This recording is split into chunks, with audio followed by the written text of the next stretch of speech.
Hello दोस्तों। शुरू करते हैं एक नए स्टॉक्स के साथ जिसका नाम है रैमको सीमेंट। ये स्टॉक कुछ टाइम से कंसोलिडेशन में था, लेकिन अब मुझे लग रहा है इसमें एक अच्छा खासा ब्रेकआउट आ सकता है। ये स्टॉक अब निकल सकता है, कहाँ तक निकलेगा और कैसे निकलेगा समझते हैं। स्टार्ट करते हैं ईयरली से। ईयरली पे मुझे एक डिमांड जोन दिख रहा है, ये वाला जो अभी चल गया है, लेकिन इसको मार्क करेंगे अभी।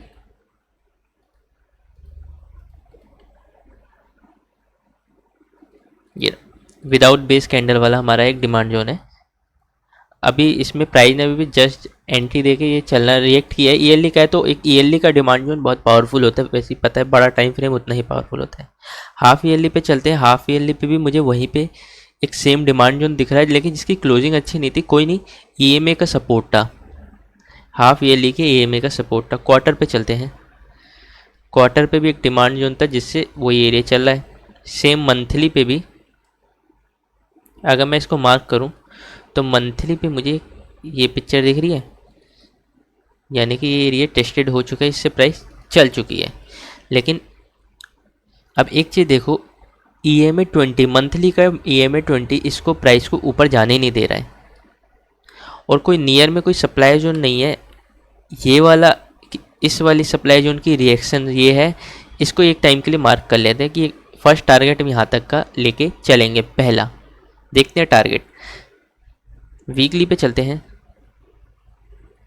वीकली पे एक प्रॉपर सप्लाई जोन की स्ट्रक्चर दिख रही है, इसको मार्क कर लेते हैं।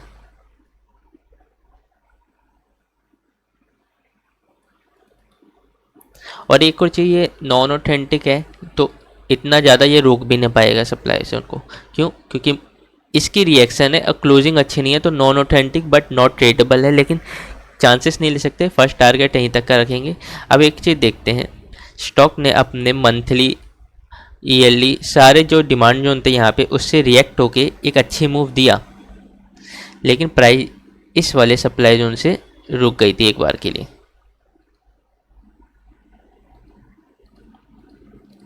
इस वाले सप्लाई जोन से रुक गई, अगेन डाउन जब आ रही थी प्राइस इस वाले बाइंग एरिया से।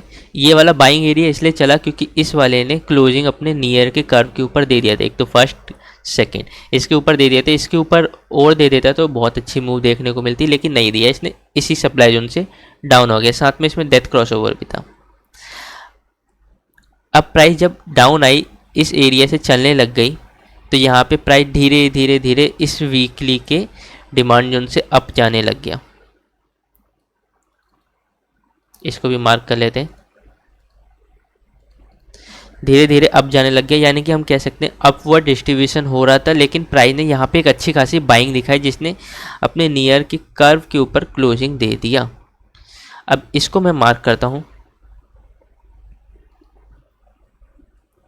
अगर मैं इसको मार्क करूँगा कुछ ऐसी मार्किंग होगी जिससे अभी प्राइस रिसेंट में आई और चल लिया। और एक और चीज़ खास में, इसमें EMA हमारा 20 वाला वीकली के डिमांड जोन को सपोर्ट भी कर रहा है, और मेरे को अब दिख रहा है कि इस एरिया तक प्राइस को रोकने तक के लिए कुछ भी नहीं है। यानी कि वीकली की पिक्चर देख के तो मुझे ये लग रहा है ये स्टॉक इस डिमांड जोन से एक अच्छी खासी रैली दे सकता है कुछ दिनों में। वीकली से चलते हैं डेली पे। डेली पे मुझे दिख रहा है ट्रेंड मेरा अभी भी एक टाइप से मैं कह सकता हूँ साइडवेज है ट्रेंड मेरा।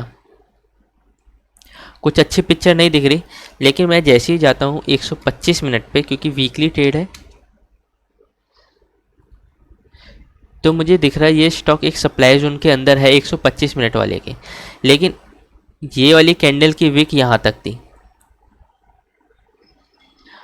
तो हमारी एंट्री अगर होती तो इसके अंदर ये होती, लेकिन एक कंफर्मेशन चाहिए था। तो इस सप्लाई जोन को अगर तोड़ता है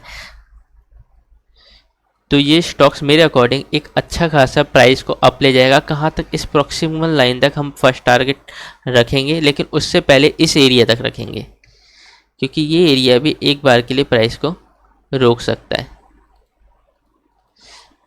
75 मिनट की भी पिक्चर दिखा देता हूँ।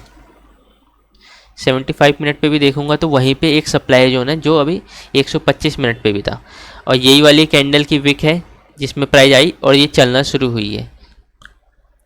ये सब टूट गए, सेलिंग प्रेशर था जिसकी वजह से। और डे पे भी ऐसा कुछ खास नहीं है जो प्राइस को रोक सके, ना इस एरिया में ना इस एरिया में। एक ये एरिया है, सेकंड टारगेट ये होगा और थर्ड टारगेट हमारा ये अपर साइड का होगा, ऑल टाइम हाई लगाएगा। अगर प्राइस सप्लाई जोन को तोड़ती है तो आगे की पिक्चर समझेंगे कि फिर नेक्स्ट टारगेट क्या होगा। पहले अभी के लिए हम फर्स्ट टारगेट अपना यही वाला रखेंगे 937.25 या 935 रख लेंगे। तो अभी के लिए बस इतना ही। इसी रैमको सीमेंट में मुझे यही पिक्चर दिखी, स्टॉक एक टाइम से बहुत टाइम से कंसोलिडेट भी कर रहा था एक एरिया में, अब निकलना भी चाह रहा है। तो अभी के लिए बस इतना ही।